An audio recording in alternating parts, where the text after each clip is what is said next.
Porém, o efeito maléfico, ele não se limita, quer dizer, à esfera intelectual. Não se limita a destruir a inteligência da garotada.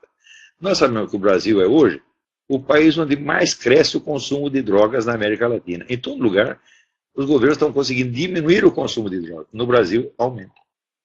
No Brasil também aumenta assustadoramente o número de casos de AIDS. Quer dizer que a indução oficial à promiscuidade está matando pessoas, meu Deus do céu. Será que, assim, quer dizer, o desejo de obter, de criar uma sociedade baseada no prazer é tão intenso que não se incomoda de que as pessoas que estão desfrutando do prazer vão todas morrer? Quer dizer, que prazer você pode ter depois de morto, gente? Quer dizer, a coisa chegou no nível da psicose. E, em terceiro lugar, você tem o fato da criminalidade crescente, que é praticamente incontrolável, tá certo? E incentivada claramente pelos vários governos. Não é do governo PT, não. Isso já começou no tempo do FHC. Vamos falar português, claro. Né?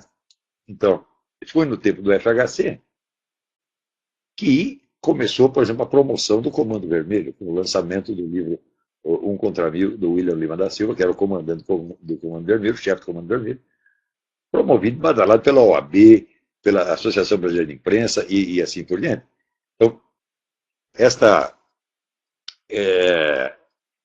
este apoio não muito velado ao crescimento do banditismo, ele vem, evidentemente, de ideias que entraram no Brasil, essa sim através da escola de Frankfurt, sobretudo do Herbert Marcuse, de que a classe revolucionária não se constituía do proletariado, porque o proletariado tinha prosperado no capitalismo e se corrompido, mas se constituía, assim, dos marginais, prostitutas, bandidos, etc., e, paradoxalmente, estudantes.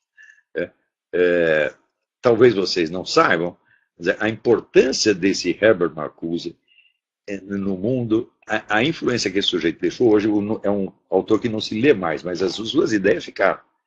E esta ideia, vamos dizer, do potencial revolucionário da criminalidade entrou tão fundo no Brasil que ela virou praticamente doutrina oficial. Nós temos hoje um monte de leis que favorecem abertamente o criminoso, atam as mãos da polícia, da autoridade e do próprio povo. Né? Se o povo reage contra um assalto, tal, então a vítima é que vai ser presa e processada. Nós sabemos que isso é assim.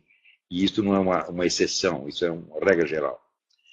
Para vocês terem ideia do que é Herbert Marcuse, e vocês terem ideia da penetração dessas coisas no Ocidente, vocês dizem, o primeiro serviço secreto que os Estados Unidos tiveram para operar no exterior, eles não tinham, hoje nós sabemos que existe a CIA, etc. Mas até a Segunda Guerra, os Estados Unidos não tinham nenhum serviço secreto operando no exterior. Então eles criaram o OSS, Organização de Serviço Secreto, que foi a primeira versão da CIA. Vocês sabem quem era o representante disso na Alemanha? Herbert Marcuse e a Escola de Frankfurt. Isso quer dizer que os espiões americanos que estavam atuando na Alemanha estavam sob o comando da Escola de Frankfurt e, pessoalmente, do Sr. Herbert Marcuse, cuja preocupação maior não era propriamente a guerra, mas impedir por todos os meios que, terminada a guerra, sujeitos antinazistas que fossem também anticomunistas chegassem ao poder. Eles fizeram tudo o que podiam para isso. Mas participaram, vamos dizer, ativamente da conspiração contra o Konrad Adenauer, que, no fim, a conspiração falhou, Adenauer acabou sendo primeiro-ministro, mas eles fizeram o que podiam. E, nessa altura, quando Adenauer subiu, eles já estavam, o pessoal da Escola de Frankfurt já estava nos Estados Unidos. Isso quer dizer que quando eles vieram para os Estados Unidos, a Escola de Frankfurt veio para os Estados Unidos, foi em parte como pagamento dos serviços prestados na Alemanha, onde, sob o pretexto de desnazificação, eles cortaram tudo quanto é cabeça de anticomunista, enquanto puderam. Chegou uma hora que não deu mais. Mas nós sabemos até hoje, quer dizer, o poder deste pessoal avalia-se pelo seguinte, pelo destino do Helmut Kohl. Helmut Kohl foi o criador da nova Alemanha, a quem os alemães devem a reunificação do seu país, foi o maior estadista alemão desde Bismarck, e tão logo ele obteve a sua vitória, ele obteve aquilo que queria, acabaram com a carreira dele na base de acusações, intrigas, etc., jamais provado, mas acabaram com a carreira do homem. Então, quer dizer, ele pagou pelo bem que fez. Então, estas coisas dão para vocês uma ideia, vamos dizer, da amplitude, da penetração dessas forças. Se você estuda, por exemplo, aqui, a história dos Estados Unidos, você vê que durante a guerra, durante a Segunda Guerra, o governo americano, ele foi, vamos dizer, um instrumento da União Soviética o tempo todo. Ele só favorecia a União Soviética. Boicotava os seus aliados, boicotava os ingleses, boicotava todo mundo para favorecer a União Soviética. Era uma coisa absolutamente desavergonhada. E quando alguém se levantava contra, eles faziam tudo para queimar a reputação do jeito, como fizeram o general Patton e muitos outros. Então, naquele tempo, logo depois da guerra, surge o negócio do Comitê sobre Atividades Anti-Americanas, chefiado lá pelo senador Joseph McCarthy. E o Joseph McCarthy disse que havia 52, ele não usou o termo agente soviético, ele usou o termo riscos de segurança. 52 riscos de segurança. Por causa de ter falado em 52, foi chamado de teórico da conspiração, acabaram com a reputação dele, e o sujeito morreu, né, derrotado, bêbado, acabado.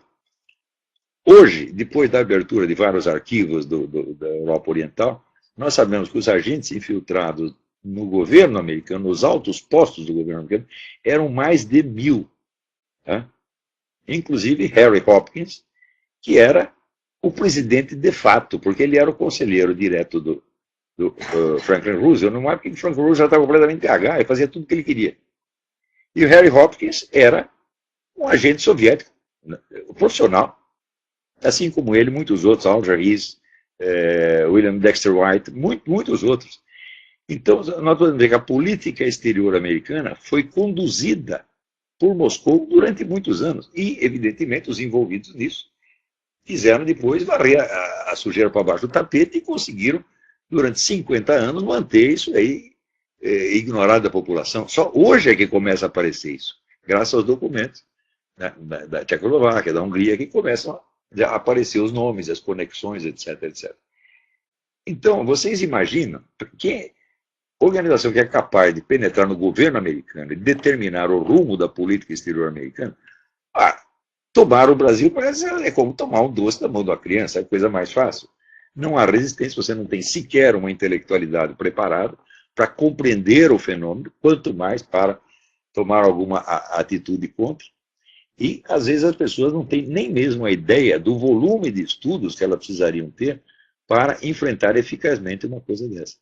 Um dia, por exemplo, eu coloquei num artigo meu uma bibliografia mínima para você se informar do que é o marxismo e o movimento revolucionário nas suas várias dimensões. Aquele é um programa de leitura para 5 anos.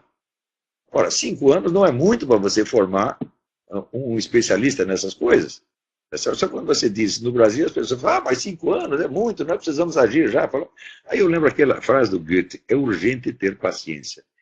Tem coisas que você não consegue resolver em prazo breve. E, sobretudo, você não pode enfrentar num prazo breve um projeto que já tem quase que 150 anos e que é aplicado em escala mundial. Quer dizer, a principal força do comunismo é a sua paciência. Ele não tem pressa. Né? Vamos dizer, os processos, as linhas de ação se transmitem de geração em geração e vão continuando enquanto os seus inimigos morrem e novas gerações de inimigos nascem sem ter a menor ideia do que aconteceu no passado. Por exemplo, no Brasil, só o fato de que as pessoas ignorem que o pessoal da esquerda já tem hegemonia, o controle da mídia desde o tempo dos militares. As pessoas não têm a menor ideia disso. Elas imaginam no tempo dos militares, todo mundo aplaudia os militares e os coitadinhos dos comunistas estavam sendo perseguidos, né? E não deixa de ser engraçado, por exemplo, quando a gente lê os livros do Hélio Gaspari, contando a história da ditadura, né, eu digo, olha, o dado mais importante no livro do Hélio Gaspari, acho que está exprimido em uma linha, né, onde ele diz que ele era um membro íntimo do círculo do general Golbery e que ele era, ao mesmo tempo, um membro do Partido Comunista. Então eu pergunto, o que estava fazendo um membro ou dirigente do Partido Comunista no círculo do Golbery? O Hélio Gaspari é evidentemente um homem mais inteligente que o general Golbery, mais inteligente que os presidentes militares todos, E assim como ele, deveria haver outras centenas de comunistas ali. Até hoje isso não foi investigado. É uma coisa incrível. Isso quer dizer que nós não conhecemos a história das gerações que nos antecederam imediatamente. Então, ficamos aí como cego em tiroteio, entendeu? Às vezes indignado, querendo reagir e não saber por onde. Então, o meu conselho é calma, gente. Vamos primeiro entender tudo, né? Porque há coisas que você não pode combater por partes. É isso. Você pode matar um elefante por partes? Não. Ou você derruba ele inteiro, ou ele passa em cima de você. É isso. Um elefante, um hipopótamo, um urso. Não tem como ir por partes. Quer dizer, ou você acerta o centro da coisa e desmantela aquilo, ou então quem está perdido é você. Então nós temos que entender o processo inteiro. Isso não quer dizer que temos que ficar inativos, nós podemos protestar, podemos denunciar, etc. Mas, enquanto não tivermos um domínio cognitivo, um domínio intelectual do processo inteiro, nós estaremos realmente como um cego em tiroteio. Não é isso?